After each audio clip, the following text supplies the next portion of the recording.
The sky over Luzon shimmered with heat and smoke. From the cockpit of his Zero, Lieutenant Masaru Sakaguchi smirked beneath his oxygen mask.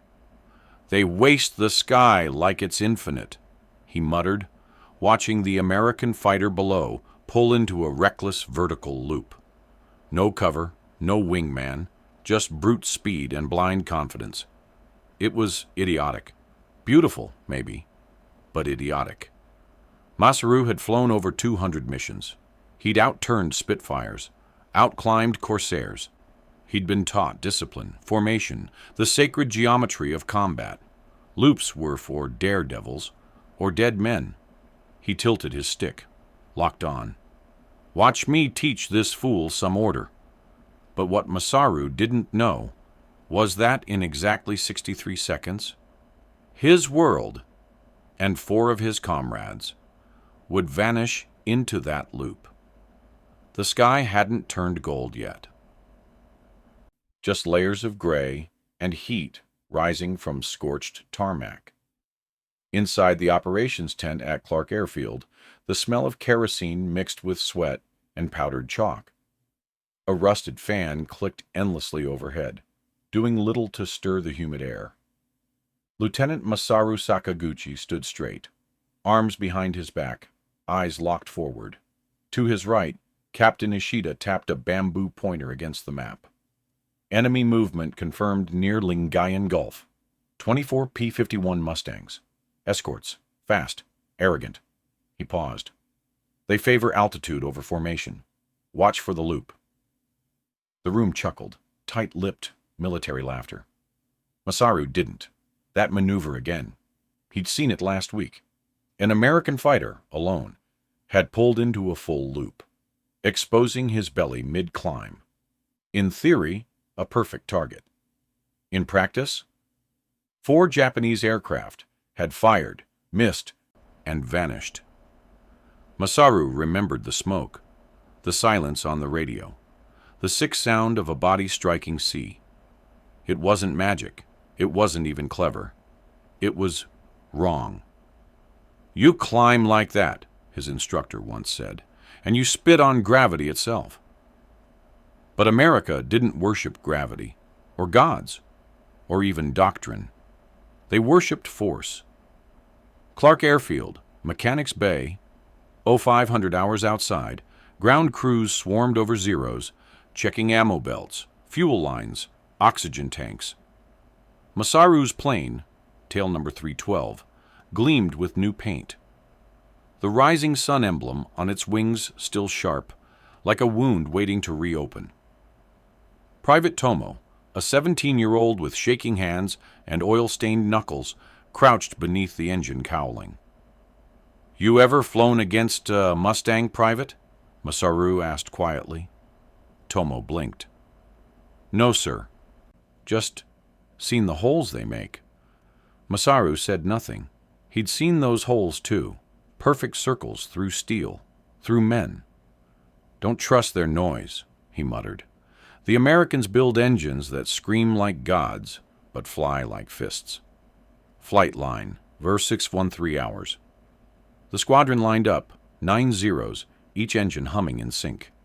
Masaru climbed into his cockpit, cinched the belts, checked his gauges. Fuel, flaps, compass. To his left, Corporal Hayashi gave a thumbs up. They had trained together, fought together, buried friends together. In flight school, Hayashi once looped during a mock dogfight. He was grounded for a week. "Showboating," the instructors called it. Masaru had agreed back then, but that was before the Mustangs came. Before men who looped without permission started coming home alive. Scene transition. Flashback, 1943, Kasumigaura Naval Air Base, Japan. It was a crisp spring morning. Sakura petals blew across the runway.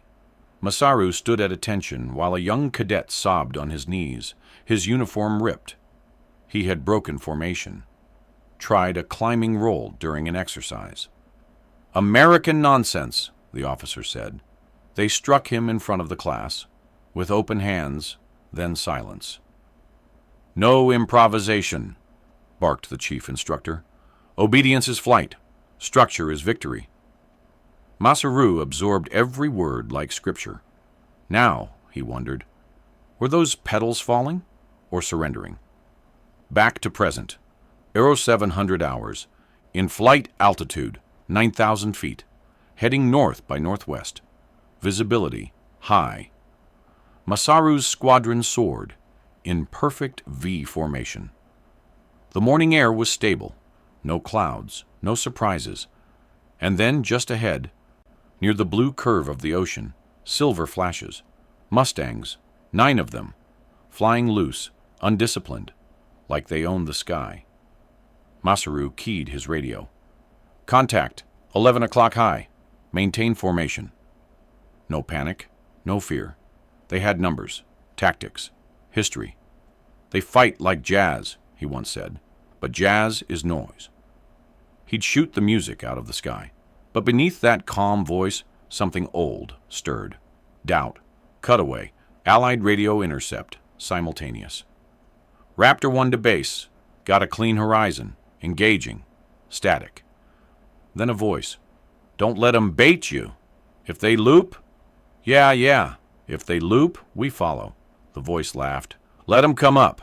Then we drop the hammer. Back in Masaru's cockpit, a Mustang began to rise, vertical, arrogant, the forbidden loop again. Masaru squinted against the glare. Thumb hovered over the trigger. This time, he thought, this time I clip his wings. But that was the last moment before everything changed. The Zero vibrated lightly under Masaru's grip. Cool metal beneath his fingertips, sweat behind his neck. Above the water, the P-51 began to rise. Not in formation, not even in caution. A vertical climb, straight into the morning sun. Masaru's teeth clenched. Form up on me, he barked into the radio. Target ascending, high-risk maneuver. We cut him off, mid-loop. His squadron tightened formation, a crescent of firepower aiming to intercept. This was the same move they'd witnessed before, same arrogance, same shape. But this time, they were ready. Masaru's plane surged forward, engine at full throttle, its howl now louder than his thoughts. Through his gun sight, the Mustang was mid-climb, slowing, exposed, too steep to accelerate, too committed to retreat. Now, Masaru whispered. He pressed the trigger. Rounds blazed from his cowling, streaking upward like needles of death. And missed. Not by much. Not wildly. Just enough. Because the Mustang twisted. Slightly, unnaturally. Not a loop now, but a roll inside the loop. An inward spiral that shouldn't be possible at that speed. It kicked over its tail like a snake shedding skin. Masaru blinked. It was bait. Nearby, Corporal Hayashi's cockpit. Sir, he's behind me! Hayashi's scream crackled through the radio. Masaru twisted in his seat. The Mustang had completed its loop, not upward, but downward, and now sat perfectly behind Hayashi's Zero. It fired once. Hayashi's wings snapped like paper. The Zero spiraled, trailing black smoke into the sea. Hayashi! Masaru shouted. No response. 2 hours. The ambush unfolds. A second Mustang appeared from cloud cover, diving from altitude with speed no Zero could match. Masaru's formation, still tight, still rigid, became a bullseye. They had climbed in unity. They would fall the same. 2 more Zeros burst apart mid-air, engines igniting like magnesium flares. One pilot ejected, his chute catching fire before it could open. The Mustang from the original loop came back around. Masaru saw the tail number now, 413265. Painted nose to tail in chrome. The symbol of the 457th Fighter Group, Texas-based. On the canopy, a pin-up girl, her skirt wind-blown, smiling beneath bold red letters. Big, beautiful doll. The sky, once filled with order, now burned with spirals. Masaru's internal monologue. He couldn't breathe. This wasn't combat. It was theater. Each Mustang moved independently, but together. No formations, no ranks, just instinct, chaotic, improvisational, lethal. Masaru turned hard right. G-forces crushed his chest. His wingman, Saito, followed. Too late. A fourth Zero vanished in a spray of silver shrapnel. End of section. Masaru breaks formation. Masaru didn't issue another order. He didn't quote doctrine. He banked alone, diving into cloud cover, smoke trailing behind. One loop, 5 dead, less than a minute. And above the gulf, big, beautiful doll climbed again, vanishing into the sun. Masaru's headset buzzed with static. Then, nothing. No orders, no wingmen, no voice calling his name. Just the roar of wind through his canopy and the hollow rattle of empty sky. He leveled out over the gulf, breath shallow, gauges flickering. His squadron was gone. He didn't need confirmation. He had seen it, seen them burn, break apart, vanish mid-turn. 5 Zeros, 2 Mustangs, 1 loop. This wasn't defeat, it was annihilation. Cutaway, Clark Airfield, 0730 hours. Back at base, the air tower scrambled to re-establish contact. Squadron 10, report status. Anyone, come in. Silence. Then Masaru's voice, clipped and low. 5 aircraft lost. Enemy used a looping ambush. Not standard. Not possible. The line cut again. Inside the command tent, a junior officer leaned toward the map. Sir, he whispered, they baited him. Climbed vertical, then reversed the arc. Captain Ishida's jaw tightened. That maneuver is unstable. It wastes energy. It should have stalled. Sir, he turned it into a firing solution. Back in the sky, 0735. Hours, Masaru's hands trembled. Not from fear, from rage. Not at the Americans, at himself, at them. At the academy that taught him you climb in harmony, strike in rhythm, and return in pride. But what had pride bought them today? He adjusted the trim and turned east, heading toward cloud cover. The radio hissed again, a broken whisper. Big, beautiful doll. This is Raptor Base. Confirm damage. Masaru froze. The Americans were still broadcasting, still calm, still playing jazz through the sky. Flashback. Flight School, 1942. You will fly as a formation, the instructor barked, even if one of you dies, especially then. Masaru nodded with the others. Uniform pressed, back straight. Individualism is disease. We are not cowboys. We are not Americans. They had laughed when an academy cadet tried a barrel roll without clearance. He'd been stripped of rank, humiliated. The instructors made an example of him, beat him with a bamboo rod while the others stood at attention. That cadet had cried. Masaru remembered that, but he remembered something else too. The roll was beautiful. Masaru's cockpit, so 740 hours. He descended slowly, eyes on the mountains beyond the coast. He couldn't stop thinking about it. That loop.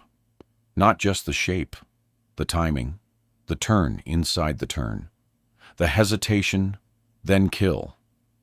There was no doctrine for that, no page in the manual, no legend in the Yamato Code. But the Americans had done it, not recklessly, deliberately. Masaru tapped his console. His reflection blinked back, helmeted, bloodshot, hollow. He wasn't outgunned. Rao! He wasn't outclassed. He was outthought. Seen close, returned to base. As he landed at Clark, his plane limped across the tarmac. One tire shredded, wing riddled with holes. A mechanic waved him to cut the engine. Masaru stayed seated, staring through the cracked glass of his canopy. The loop echoed in his mind. not as an insult anymore, but as a question. What else had they lied about?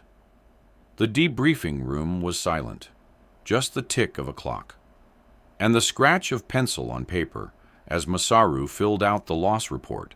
5 names, 5 serials, 5 empty cockpits. Captain Ishida stood across the table, hands clasped behind his back. "Describe what you saw," he ordered. Masaru didn't look up. "A Mustang executed a vertical loop, drew our line upward, then fired as we completed the intercept arc. The second Mustang dropped in from altitude. 5 of ours fell." "A loop," Ishida repeated. Masaru nodded. "Not an escape, a trap." Ishida's jaw tightened. "Those are not approved tactics. Loops waste velocity, invite stalls. They don't win dogfights." Masaru's voice was calm, detached. "They did today." Scene cut. Mechanics Bay. Masaru walked the tarmac alone. The mechanics had draped tarps over the wrecks, one with Hayashi's number. Another, still smoking, had no tail left. The air smelled like burnt rubber and rain. He stopped by a Mustang wreckage, brought in earlier that week, its pilot captured alive after a crash landing. The engineers had stripped it open, trying to understand it. And there, on the inner fuselage, scribbled in thick blue chalk, "If it ain't broke, bend it until it wins." Masaru ran his fingers over the words. Bend it. Flashback. Classroom, 1941. A chart on the wall. Axis of speed versus stability. Japanese doctrine demanded balance. Predictability. "Survival," the instructor said, "is in the group, not the pilot." But the Americans, they built for chaos. They taught every pilot to break rhythm. Masaru remembered a rumor that some units let pilots name their planes, paint women on the nose, play music during flight drills. Back then, he'd scoffed. Now? He wondered if freedom in the cockpit meant something deeper. Back to present. Masaru's inner monologue, he'd memorized the manuals, followed every command, climbed in unison, fired in pattern, and still, he had watched his brothers burn. Maybe the loop wasn't forbidden because it was foolish. Maybe it was forbidden because it was free. Rain tapped on the tin roof like Morse code, a rhythm without meaning. Masaru sat alone on the edge of his cot, uniform still dusty, boots unlaced. His pistol lay disassembled on the table, cleaning cloth untouched, barrel cold. Across the room, someone coughed. A few bunks down, a young pilot cried into his blanket, muffled, ashamed.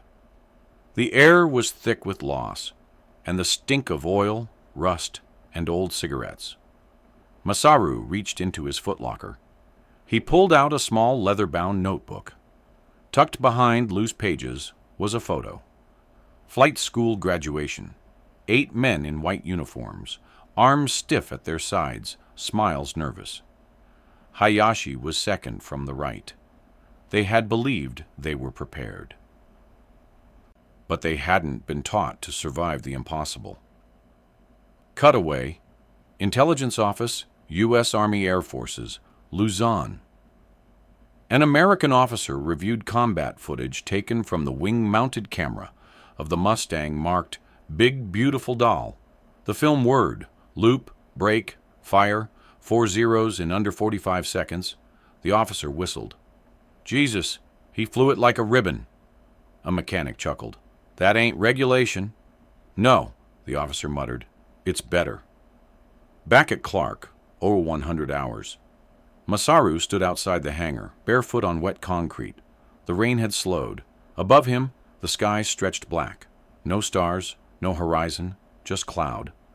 He stared at a grounded zero, sleek, clean, beautiful, but also brittle.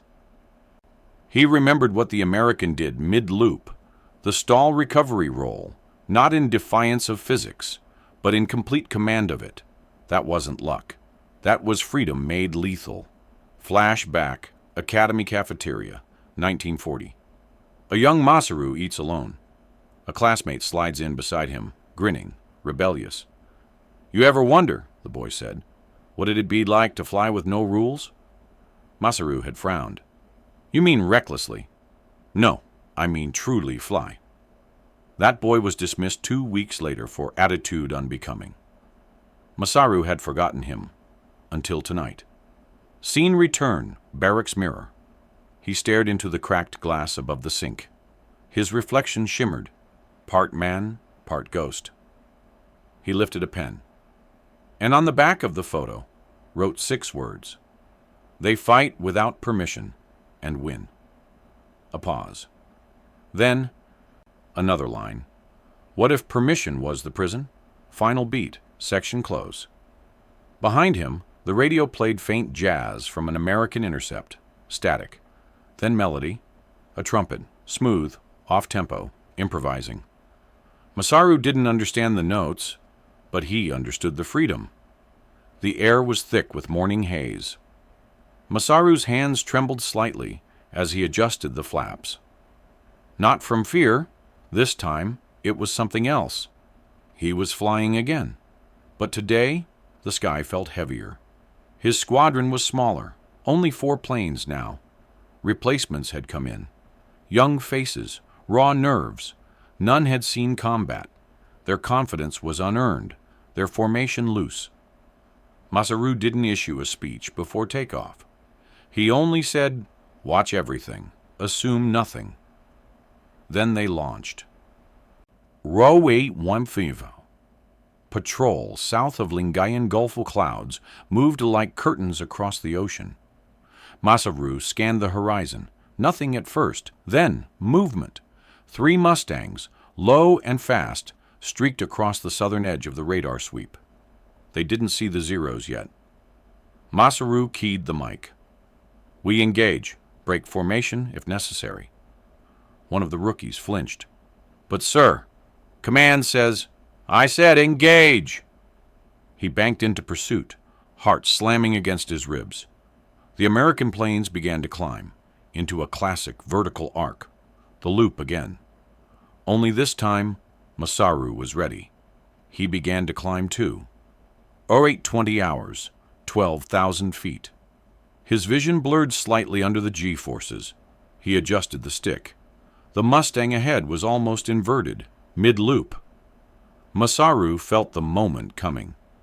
That spot where every training manual said, "Throttle back.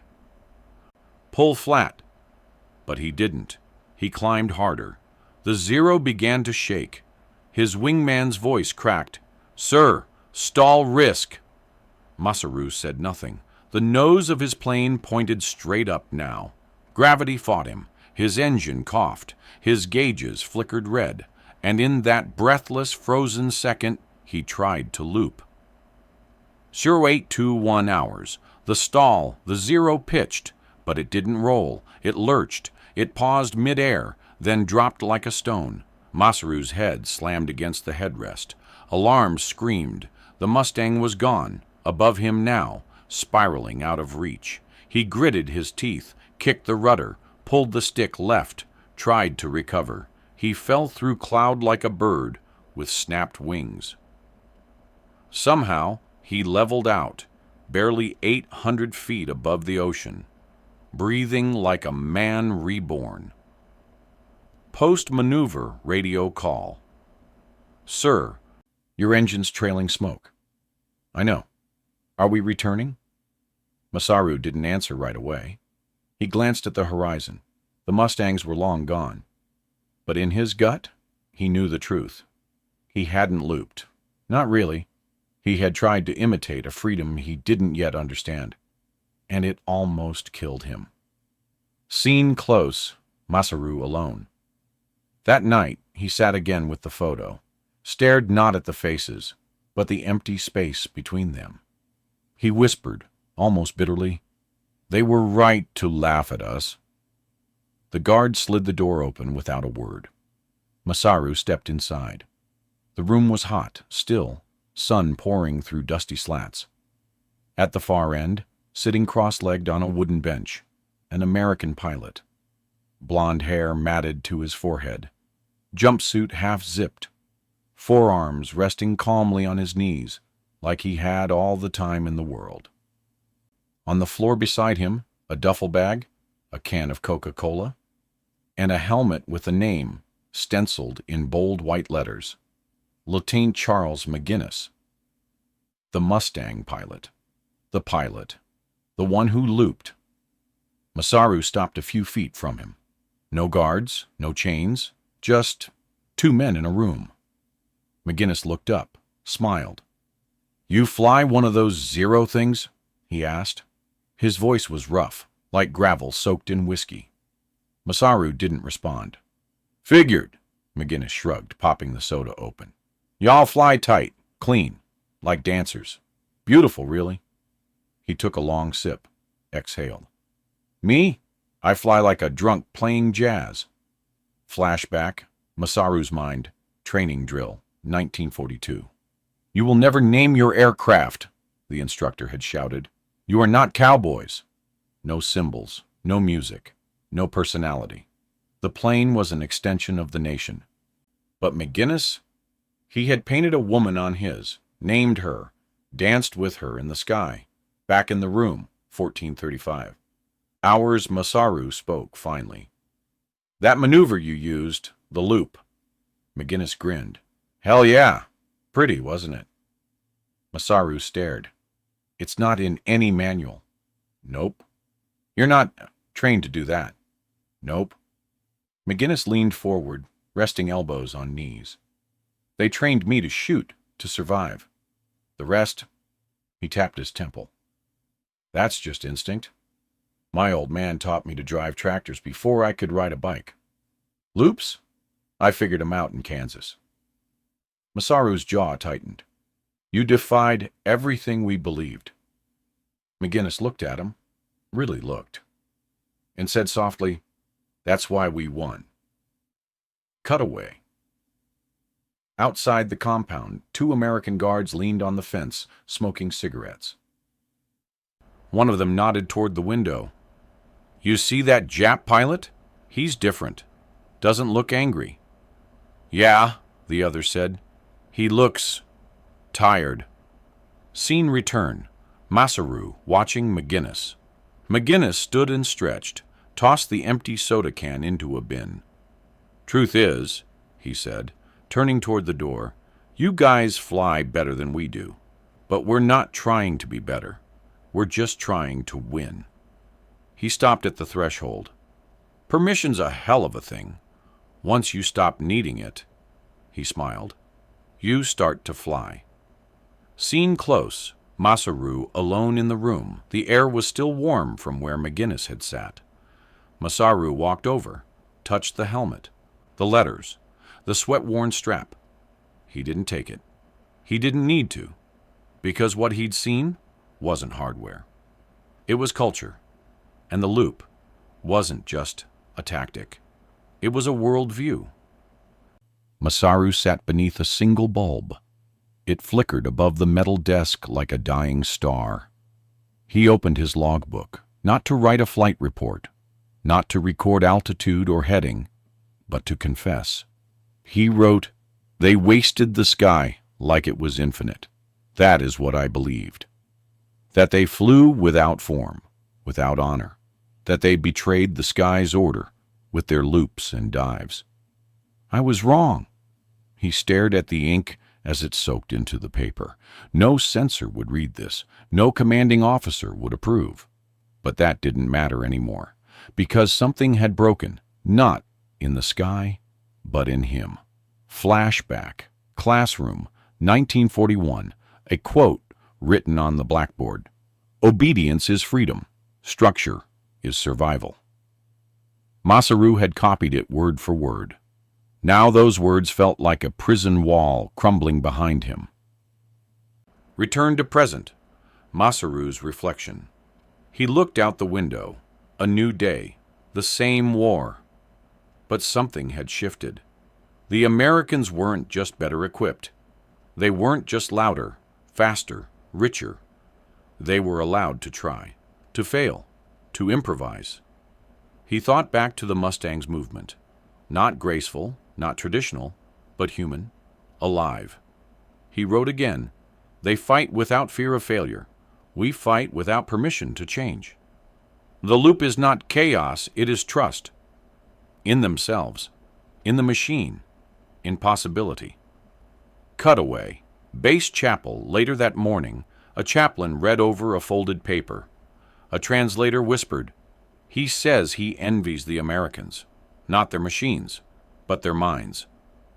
The chaplain nodded, then folded the note again, not as intelligence, but as testimony.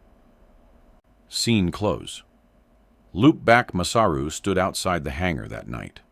Above him, a Mustang roared through dusk, high, loud, trailing white contrails like chalk on blue silk. It looped once, twice, not out of necessity, but joy. Masaru watched, unblinking, then whispered the line that once made him laugh. "They waste the sky like it's infinite." But now, it no longer sounded like an insult. It sounded like freedom. The war was over. The empire had surrendered. But Masaru was still at war, with himself. He sat beneath the pale light of a Tokyo processing center, a worn metal tag strung around his neck. POW ID, paperwork in his lap, fingers stained with ink from fingerprinting. Outside, American jeeps rumbled past like thunder made of chrome. Children chased after them, not in fear, but with smiles. The buildings were half rubble, but jazz played from a tin speaker somewhere. The scent of cigarette smoke and engine oil hung in the air. Masaru didn't speak much, but when a young interpreter brought him his intake papers and asked, "Do you wish to repatriate to military service?" he paused, then said clearly, "No. Cutaway. Archive room, U.S. Air Base, 1952. A historian flips through old combat reports. His hand pauses on a document. Name, Masaru Sakaguchi. Rank, Lieutenant, Imperial Navy. Date of note, January 1945. Note, voluntary statement regarding Allied air tactics. Requested copy of P-51 Mustang manual. No coercion noted." The historian raised an eyebrow. Strange, but not unheard of. Flashback. American detention camp, 1946.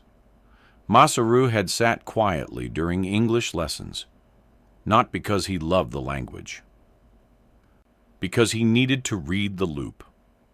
One day, an American instructor handed him a worn training manual. Fighter Tactics, P-51 Mustang. Masaru flipped through it like scripture. Diagrams, stall points, turn radius charts, and there, drawn in pencil on the back cover by some long-deployed airman, a vertical loop, with a side note, "Only works if you believe it will." He ran his thumb over the line. Belief, not permission. Back in Tokyo, 1945. A military clerk handed Masaru a demobilization certificate. "You're free to return home." Masaru didn't respond. He looked past the desk to where American pilots leaned against a parked Mustang, sipping from glass bottles, laughing, not mocking, not superior, just free. Loop back, January 7th, 1945. In his mind, again, Masaru could still see it. Clear as flame, the chrome flash, the impossible arc. The sky split open like a book he'd never been allowed to read. 5 aircraft lost in 63 seconds. But what he lost wasn't just men. It was the faith in a machine that couldn't turn. Internal monologue. They taught us that victory was obedience. But victory was freedom, and we were never allowed to fly with it. Scene close, symbolic gesture. As Masaru walked out of the processing center, a sergeant offered him back his uniform jacket, neatly folded, clean. Masaru hesitated, then reached into his bag. pulled out the P-51 manual instead, and walked away, not as a pilot, but as a man who had finally learned to loop. Endnote voiceover. Masaru Sakaguchi never returned to military service. He became a flight instructor in civilian aviation, teaching post-war Japanese pilots not just how to fly, but how to think in the sky. The air was thin and blue over Tokyo that morning. A civilian Cessna trainer rolled gently across the tarmac, its silver frame reflecting the rising sun. In the pilot seat, a young Japanese student adjusted his headset nervously. Beside him, Masaru, older now, hair silvered, wrinkles etched around eyes that had once stared into death, but his voice was calm, measured. "Take her up," he said. The boy looked over. "I don't know if I can." Masaru smiled, softly. "You'll never know if you fly by permission." The engine roared to life. The plane lifted, wobbled, then steadied. Masaru leaned back. The clouds opened ahead like a blank page. Cutaway, Masaru's home, that evening. On his desk sat a frame. Inside it, two things: a faded photo from flight school and a folded page from a Mustang manual, the hand-drawn loop. Next to it, handwritten in ink: "To challenge the sky, you must first stop asking for its permission." Latane Charles McGinnis flashback. The loop. One last time. It plays in his memory now, not as defeat, but as truth. The climb, the twist, the kill, the beauty of breaking free. The Mustang vanishing into sunlight, like a whisper that changed the war. Final shot. Voice over. The narrator speaks, slow and clear. He was trained to shoot down freedom, but in 63 seconds, freedom taught him to fly. Closing line, loop back to opening. Masaru stands beneath the same sky he once feared, looks up, and says again, "They waste the sky like it's infinite." He pauses, then smiles. And maybe that's why they survived. Fade to black. Wind. Silence. Contrails dissolving into blue.